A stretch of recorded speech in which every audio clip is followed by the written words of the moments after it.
રાપર નગરપાલિકાની ભયંકર બેદરકારીના કારણે તેમજ અહીંના વહીવટી તંત્ર અને પ્રશાસનની બેદરકારીના કારણે આજે ન્યાય કોર્ટ બહાર બાબા સાહેબ આંબેડકરની જે પ્રતિમા છે એમાં ફરીથી કોઈ અસામાજિક તત્વો કાંકરી ચાળો કરી ગયો છે।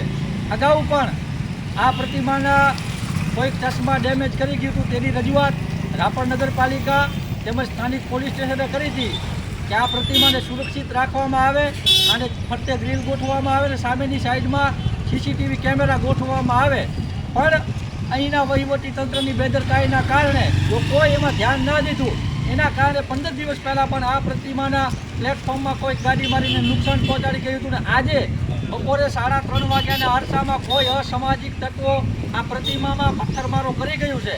હાલે પણ અમે નગરપાલિકા અને રાપર પોલીસ સ્ટેશન બંને જગ્યાએ રજૂઆત કરી છે અને 48 કલાકનો સમય આપીએ છીએ કે જે પણ આની અંદર કોઈ ચેનચાળો કરી ગયો છે એની તાત્કાલિક ધોરણે 48 કલાકની અંદરમાં આની તપાસ કરીને ધરપકડ થાય અને જો 48 કલાકમાં આમ નહીં થાય તો પછી કાયદો વ્યવસ્થા ના જળવાય તો એની તમામ જવાબદારી વહીવટી તંત્રની રહેશે।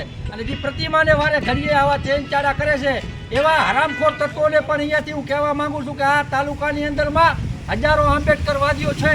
જો તમને ખરેખર જો કોઈ તકલીફ થતી હોય તો અમને મળો, તમારા બાપ 24 કલાક અમે તૈયાર છીએ તમારી સામે।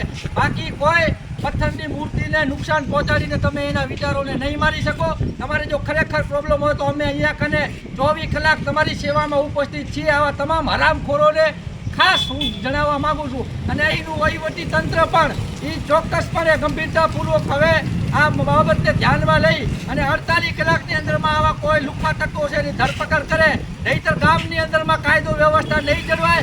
આવી હું ચોખ્ખી અને ખુલ્લી ચેતવણી સમજો તો ચેતવણી, ધમકી સમજો તો ધમકી અને અમારી લાગણી સમજો તો લાગણી, પણ 48 કલાકની અંદરમાં જો આનો કોઈ નિકાલ નહીં આવે તો આખા ગામની અંદરમાં કાયદો વ્યવસ્થા નહીં જળવાય। અહીંયાથી અમે જાહેરાત કરીએ છીએ।